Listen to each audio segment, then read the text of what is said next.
Hello दोस्तों, आप सभी को गुलाब जामुन जैसी मीठी मीठी नमस्कार। और उसी के साथ आप लोगों का स्वागत है मार्केट के पैचअप या ब्रेकअप शो में।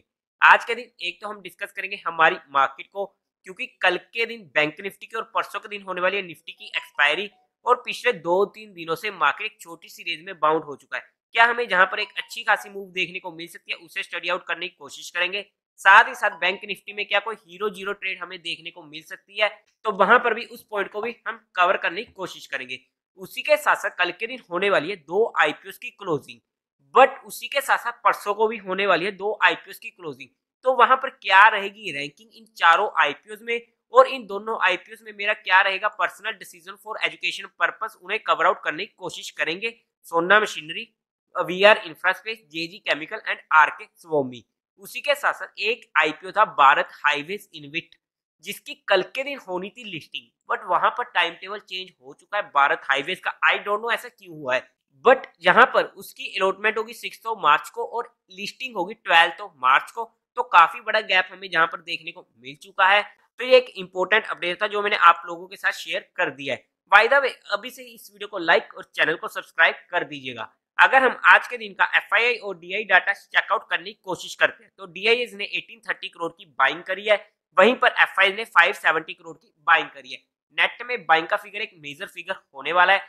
उसी के साथ साथ अगर हम बात करते हैं सबसे पहले हमारे आईपीओ की, देखो वैसे तो अगर मैं बात करूं आरके स्वामी, जेजी केमिकल्स आईपीओ की, और उसी के साथ साथ वीआर इंफ्रास्पेस एंड सोना मशीनरी आईपीओ की, अगर हम यहाँ पर रैंकिंग निकालने की कोशिश करें, तो जितने भी ये दोनों मेन लाइन आईपीओ हैं, या फिर हम तीसरे को भी इंक्लूड कर ले, तो तीनों में इक्वल सा ही काम हो रहा है। तो यहाँ पे प्रॉपरली रैंकिंग निकालनी काफी ज्यादा डिफिकल्ट होने वाली है, क्योंकि तीनों एक ही जगह पर आज के टाइम पर फिक्स्ड होने वाले हैं। बट फिर भी अगर मैं यहाँ पर रैंकिंग देने की कोशिश करूँ चार आईपीओ में, तो पहले ही नंबर पर रैंकिंग पर आता है सोना मशीनरी आईपीओ। आई नो मैं यहाँ पर थोड़ा सा अग्रेसिव होकर रैंकिंग बना रहा हूँ, बट क्योंकि इन चारों आईपीओ में मुझे सबसे अच्छा लग रहा था सोना मशीनरी, जिसकी वजह से मैंने इसको रैंकिंग 1 पर रखा है। सेकंड रैंकिंग पर आने वाला है जेजी केमिकल आईपीओ, थर्ड रैंकिंग पर आएगा आरके स्वामी आईपीओ, और फोर्थ पर आएगा वीआर इंफ्रास्पेस का एसएमई आईपीओ। जो भी पैसा इन चार आईपीओ में से आप किसी एक में यूज कर लोगे, तो बाकी तीन आईपीओ में उस पैसे को यूज नहीं कर पाओगे। तो आपको अपने फंड को इन चार आईपीओ में डिस्ट्रीब्यूट करना पड़ेगा। वो आप अपने अकॉर्डिंग देख लीजिएगा कौन कौन से आईपीओ आपको अप्लाई करने हैं, आपके खुद के रिस्क फैक्टर और माइंडसेट के अकॉर्डिंग। तो वहां पर अपने पैसे को मैनेज करने की कोशिश कर लीजिएगा। पर्सनली अगर मैं अपनी बात करूं, तो मैं यहाँ पर मेन लाइन आईपीओ दोनों ही अप्लाई करने वाला हूं। बाय द वे, जो कल के दिन क्लोज होने वाले हैं आरके स्वामी आईपीओ की अगर मैं बात करूं सबसे पहले, तो इस आईपीओ को मैं अप्लाई तो करूंगा रिटेल कैटेगरी में, तो एटलीस्ट करूंगा ही करूंगा। बट अगर मुझे जहां पर एक अच्छा सब्सक्रिप्शन देखने को मिल जाता है, कितना, मुझे क्वालिफाइड की तरफ से अगर अप्रोक्स 20x का सब्सक्रिप्शन देखने को मिल जाता है, सिमिलरली एचएनआई की तरफ से भी अप्रोक्स टू अप्रोक्स 30x का सब्सक्रिप्शन देखने को मिल जाता है, तो मैं इस आईपीओ को इजीली बीइंग एंड अग्रेसिव होकर एचएनआई में अप्लाई कर दूंगा। ये मेरा इसमें पर्सनल डिसीजन होने वाला है। बट जैसी कल के दिन सब्सक्रिप्शन क्लियर हो जाएगी और मैं इस आईपीओ को अप्लाई कर दूंगा, आप लोगों को टेलीग्राम चैनल पर भी अपडेट कर दूंगा। टेलीग्राम चैनल का लिंक आपको डिस्क्रिप्शन में मिल जाएगा।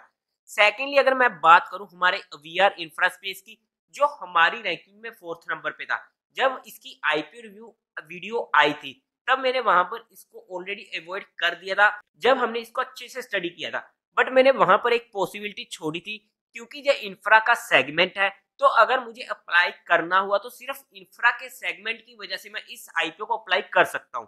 तो बीइंग एंड डिफेंसिव होकर हम कभी भी कोई भी एसएमई आईपीओ अप्लाई नहीं करते हैं। बीइंग एंड अग्रेसिव होकर मैं इस आईपीओ को अप्लाई नहीं करूंगा। But being and highly aggressive होकर अगर मुझे ये आईपीओ अप्लाई करना हुआ और मुझे वहां पर एचएनआई की तरफ से मिनिमम टू मिनिमम 200x की सब्सक्रिप्शन देखने को मिल जाती है, तो मैं इस आईपीओ को बीइंग एंड हाईली अग्रेसिव होकर इसे अप्लाई करूंगा। बट अगर इससे कम सब्सक्रिप्शन देखने को मिलता है, देखो थोड़ा बहुत ऊपर नीचे चलेगा, बट अगर ज्यादा ऊपर नीचे हुआ तो मैं इस आईपीओ को इजीली अवॉइड कर दूंगा। ये मेरा इसमें फाइनल डिसीजन होने वाला है।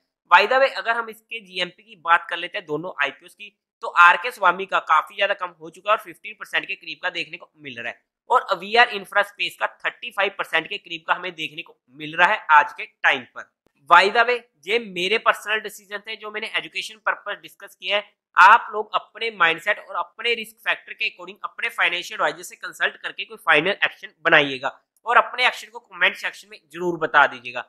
अब अगर हम बात करते हैं हमारी मार्केट की, तो हमारी सिंपली कल के दिन क्या बात हुई थी कि 22,300 हमारे लिए इमीडिएट सपोर्ट रहने वाला है। ज्यादा 15 मिनट इसके नीचे सस्टेन करेगा तो हम वहां पर शॉर्ट कर सकते हैं, अदरवाइज 22,450 हमारे इंपोर्टेंट रेजिस्टेंस का काम करने वाला है। अब मार्केट हमें वहां पर दो बार मौका देता है, एक तो खुलते ही मौका देता है जहां पर हमें इमीडिएट मूव मिल गई थी पहले ही 15 मिनट में, सेकंड हमें यहाँ पर मौका मिलता है और वहां से भी हमें एक अच्छी मूव मिल चुकी थी और हमारा दोनों बार काम अच्छा हो चुका था। अब अगर हम बात करते हैं कल के लिए, देखो जिस तरीके से मार्केट जहां पर फंसी हुई है ना, देखो अगर आप देखोगे तो एक फ्लैट बेस का पैटर्न बना रहा है, बट आप फ्लैट बेस के पैटर्न की वजह थोड़ा सा जहां पर लेवल्स पर फोकस करिएगा 22,400 से 450 की रेंज, ये हमारे लिए इंपॉर्टेंट रेजिस्टेंस का काम करने वाला है। अगर इस लेवल के ऊपर निकला 15 मिनट भी सस्टेन हुआ तो हमें ऊपर की साइड की अच्छी मूव देखने को मिल सकती है।